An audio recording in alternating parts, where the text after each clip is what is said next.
Turma do Propósito, hein, meu amado irmão? Ezequiel capítulo 31, capítulo da Bíblia por dia. Esse capítulo, na verdade, era o de ontem, meu irmão, mas nós estamos envolvidos em um grande projeto de revitalização da nossa congregação presbiteriana do Distrito do Prata. Aproveito para deixar aqui o convite, você que é do Prata, aqui em Lajinha, faça uma visita para nós, participe do projeto A Prata Será Ouro. Começa amanhã, a partir das 8 horas da manhã, um trabalho realizado aí pelos adolescentes da nossa igreja. Nós temos ensinado aqui não apenas a palavra, as doutrinas, mas especialmente o valor de servir, de colocar a mão na massa. E olhando aqui para esse texto, irmãos, no capítulo 31, nós vamos encontrar algo bem interessante. Alguns teólogos acreditam que o capítulo 31 tem a mesma natureza do capítulo 28 de Ezequiel. No capítulo 28 nós temos elementos que nos fazem entender que o profeta está se referindo a Lúcifer. E aqui no capítulo de número 31, também alguns teólogos acreditam que há aqui uma menção velada à queda de Lúcifer. O Senhor, ele foca essa mensagem ao faraó, aquele que se achava imponente, importante, que se achava de fato um próprio Deus, o dono do Nilo, como nós já vimos em capítulos anteriores. Então eu quero mostrar aqui pelo menos 3 cenários. O primeiro, um cenário de beleza inigualável. O versículo de número 8 e 9 diz que nenhuma árvore do jardim de Deus era comparável a ele na sua beleza. Todas as árvores do Éden tinham inveja dele, assim como o querubim descrito em Ezequiel capítulo 28, que é mostrado ali, apresentado como alguém de uma beleza incomparável. E a natureza do pecado aqui do faraó, do próprio Egito, é a mesma natureza do pecado de Lúcifer, o auto-engrandecimento. O versículo de número 10 diz que o coração dele se exaltou por sua altura. E o Senhor compara como um cedro, uma grande árvore de expressão formidável, que cai, e quando cai, ela provoca um estrago, assim também como a queda de Lúcifer. Quando Lúcifer é lançado à terra, a terra tem que temer, ai da terra, como diz o livro de Apocalipse, porque Lúcifer foi lançado a ela. Então preste atenção, meu querido irmão, há algumas conexões aqui interessantes e nós precisamos entender e aplicar na nossa vida. Por exemplo, o texto vai nos dizer que o Egito, que o faraó, era como uma árvore plantada no lugar certo.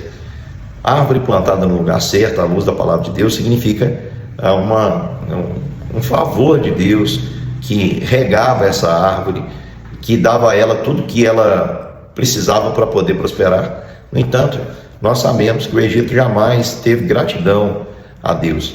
Ele acreditava, claramente, o faraó acreditava que toda a riqueza procedia dele, porque o Nilo era dele e ele era o próprio Deus, ele se via assim, e portanto não há possibilidade de gratidão ao Criador.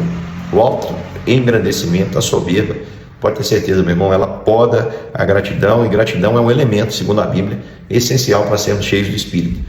A Bíblia diz que para sermos cheios do Espírito, nós precisamos estar sempre dando graças por tudo ao nosso Deus e Pai. Quem é soberbo não acha que precisa agradecer, porque acha que o que tem recebido ainda é pouco, e o que recebe é por mérito. E nós sabemos que não é esse o caminho, meu irmão.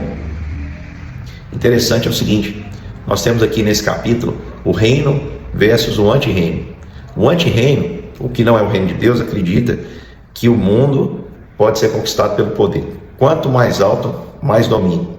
E é interessante que Deus, ele revela o seu reino na sua palavra, ele revela Cristo como um renovo, como um ramo, não como um cedro. Cristo não é apresentado como o cedro do Líbano.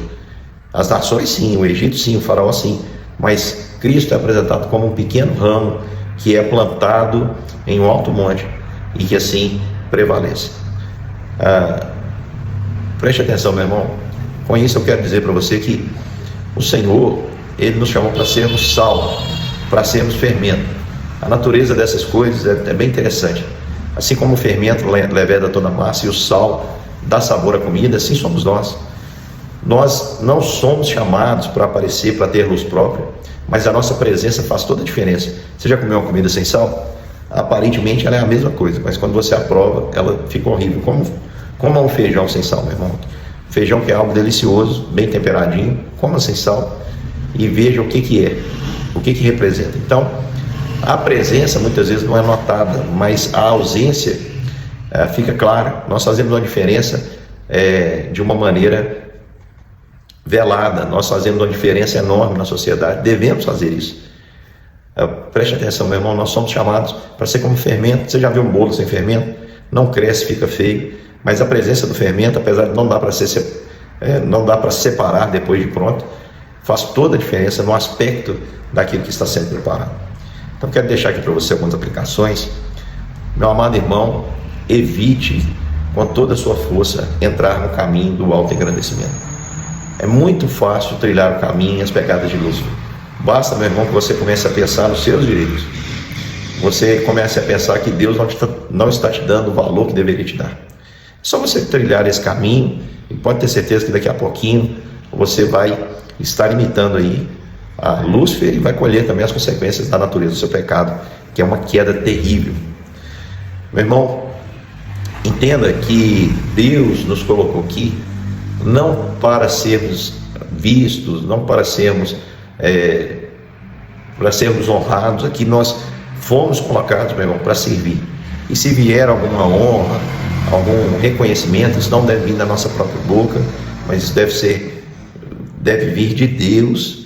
E quando os homens nos derem isso, nós devemos imediatamente declarar que o único digno de honra, glória e louvor é o Cordeiro de Deus, algo que não aconteceu na grande nação do Egito, razão pela qual, depois de muito estabilizada, 3.000 anos, ela rui para nunca mais se levantar. Então quero dizer isso para você, meu irmão, não tem uma vida estabilizada que a soberba não derrube. Que Deus te abençoe e até daqui a pouco para mais um capítulo das Escrituras.